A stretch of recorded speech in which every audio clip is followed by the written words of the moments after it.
2008 সালে পরমাণু চুক্তি ইস্যুতে কংগ্রেস নেতৃত্বাধীন ইউপিএ 1 সরকারের ওপর থেকে সমর্থন তুলে নিয়েছিলেন প্রকাশ কারাট। অনেকেই মনে করেন কারাটের সেই সিদ্ধান্তের জেরেই এ রাজ্যে কাছাকাছি এসেছিল কংগ্রেস ও তৃণমূল, যা নিয়ে এখনও ক্ষোভের সুর শোনা যায় আলিমুদ্দিনের একাধিক কর্তার গলায়। আর 8 বছর বাদে সেই কারাটের বাধা অতিক্রম করেই আলিমুদ্দিন ফের একবার কংগ্রেসের কাছাকাছি যাওয়ার ছাড়পত্র আদায় করে নিল। লড়াইটা অবশ্য শুরু থেকেই প্রতিকূল ছিল, এ যেন না ঢাকা পিচ।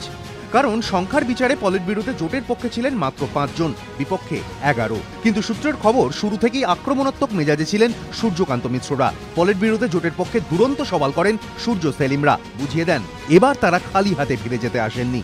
পলিট ব্যুরোর চেয়েও ঘূর্ণি পিচ্ছিল কেন্দ্রীয় কমিটি, কারণ সেখানে জোটের পক্ষে আর বিপক্ষের মধ্যে ফারাক এতটাই যে হিসেব করারও প্রয়োজন নেই। কিন্তু তা সত্ত্বেও কেন্দ্রীয় কমিটির বৈঠকের প্রথম দিনই রিপোর্ট পেশ করে সূর্যকান্ত মিশ্র বুঝিয়ে দেন এবার লড়তে হবে জোট বেঁধেই।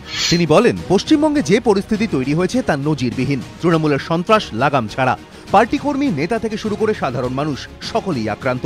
এই পরিস্থিতিতে তৃণমূলকে হারাতে বাম ও বামেদের বাইরে সমস্ত ধর্মনিরপেক্ষ গণতান্ত্রিক শক্তির ঐক্যবদ্ধভাবে লড়াই করা প্রয়োজন। সূর্যকান্তর হাত থেকে ব্যাটন তুলে নেন গৌতম দেব। কেরল লবি কংগ্রেসের শ্রেণী চরিত্র নিয়ে প্রশ্ন তুলতেই ঝাঁঝালো জবাব দেন তিনি। বলেন, জোট বিরোধী যারা কংগ্রেসের শ্রেণী চরিত্র নিয়ে কথা বলছেন তাদের মাথায় রাখা দরকার বাংলায় কংগ্রেস প্রায় 40 বছর ক্ষমতায় নেই, যার জেরে কংগ্রেসের শ্রেণী চরিত্রেরও পরিবর্তন হয়েছে। অনেকেই বলছেন বঙ্গ সেনাপতিরা যখন এই লড়াই করছেন তখন বহু দূরে পাম অ্যাভিনিউতে বসে একজন প্রতি মুহূর্তে নজর রেখে চলছিলেন, তিনি বুদ্ধদেব ভট্টাচার্য। বকলমে এখনো বঙ্গ সিপিএম এর রাশ যার হাতে, সেই বুদ্ধদেব যিনি তৃণমূল ও বিজেপিকে কংগ্রেস অপেক্ষা অনেক বড় বিপদ বলে মনে করেন। আর বর্তমান পরিস্থিতিতে তাঁর নেতৃত্বেই কড়া লড়াই করলেন সূর্য গৌতমরা। সূত্রের খবর, বৃহস্পতিবার একদিকে কেরলের এসআর পিল্লাই যখন ঝাঁঝালোভাবে জোটের বিরোধিতা করছেন, তখন উল্টো দিকে অনড় ছিলেন সূর্যকান্ত মিশ্র, এক ফোঁটা জায়গা ছাড়েননি।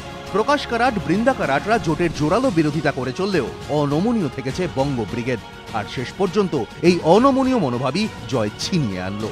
মত পর্যবেক্ষকদের একাংশের। বিতনু চট্টোপাধ্যায়, এবিপি আনন্দ।